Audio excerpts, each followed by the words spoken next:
Welcome to another edition of the Bible in the News.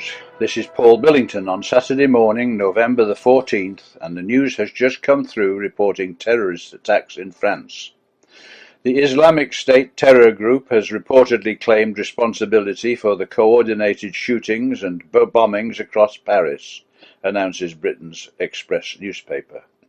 At least 149 people are said to have been slaughtered in the French capital, said the paper, November 14th, 2015. The Daily Telegraph said that France is fighting jihadists worldwide, has one of the largest Muslim populations in Europe, and arguably the most divided society. It also has a steady stream of guns pouring in from across continental Europe's porous borders. It is a potent, explosive mix, as shown by the Charlie Hebdo attacks of January and now the Paris shootings. This is for Syria, one of the Paris attackers reportedly said, but he could have said it was for Mali, for Libya, or Iraq. Indeed, France takes pride in its proactive stance against Islamic worldwide, says the paper, especially in the face of what is frequently seen as British and American retreat.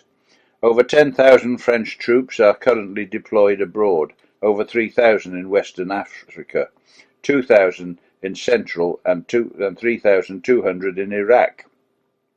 And last week, President François Hollande announced that France will deploy an aircraft carrier in the Persian Gulf to assist the fight against the Islamic State in Iraq, the Levant, ISIL, setting him on a collision course with the Islamist leaders. President Hollande called the massacre an act of war. His statement comes just over a week after President Obama of the United States said that he was not at war with Islam. Refugees from the Middle East, with terrorists mingled with them, have been streaming into Europe, carrying out the threat from ISIS made earlier this year to send thousands of migrants to the continent.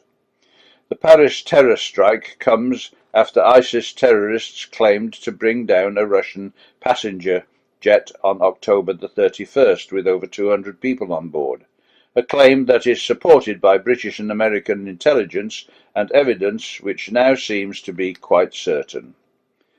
As these judgments come upon Europe, we should note the fact that they do so just as the European Union is becoming more hostile to Israel. As Israel has suffered weeks of terror and stabbings and people purposefully being run over, the media has slammed Israel for responding to its defense. Europe has commenced a campaign of economic boycott against the settlements. According to the Yahoo news service, the Israeli Prime Minister likened the labeling of goods from the Israeli settlements to the Nazi boycott of Jewish businesses in the 1930s. It certainly does repeat that anti-Jewish method of discrimination. The labeling of products of the Jewish state by the European Union brings back dark memories. Europe should be ashamed of itself, Prime Minister Netanyahu said as he wrapped up a visit to Washington. It took an immoral decision. This will not advance peace. It will certainly not advance truth and justice. It's wrong, he said. He drew the same comparison in September when he said that Israelis remember history and we remember what happened when the products of Jews were labelled in Europe. After the Nazis came to power in Germany in 1933, they imposed a boycott against the country's Jews, issuing orders and posting signs telling the public not to buy from them. Today, the settlements are deemed illegal under the international law and considered a major stumbling block to peace efforts, since those in the West Bank and East Jerusalem are built on land Palestinians see as part of their future state. But Israeli Energy Minister Yuval Stenitz called the labeling measure disguised anti-Semitism. But that is not how US President Obama saw it, however. His administration gave approval of the EU decision to label goods from the West Bank, that is, Judea, Samaria, East Jerusalem, and the Golan, but denied that this was a boycott. But of course, for those who get Obama's message, the fact is that it will mean a boycott of settlement goods such as the well-known Ahava cosmetics from the Dead Sea area. All this boycotting is supposed to assist the Palestinian Arabs in getting rid of the Jews out of the West Bank. They want it to be Jew-free. Violence in Hebron this week is but another means of persuading Jews to leave. But neither violence nor economic boycott will succeed in sending Jews back to Europe, New York, or anywhere else.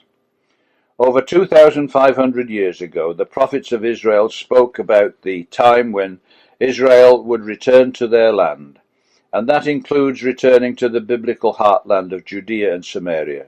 We can read it for ourselves in Ezekiel chapter 34, verses 13 to 15. God says through the prophet, "I will bring them out from the people, and gather them from the countries, and I will bring them to their own land, and feed them upon the mountains of Israel by the rivers, and in all the inhabited places of the country. I will feed them in a good pasture, and upon the high mountains of Israel shall their fold be. There shall they lie in a good fold, and in a fat pasture shall they feed upon the mountains of Israel. I will feed my flock, and I will cause them to lie down, saith the Lord God." As we have pointed out on other occasions, the mountains of Israel happen to be the so-called West Bank, and it has been long recognized by Bible expositors that Israelites would settle there in the future.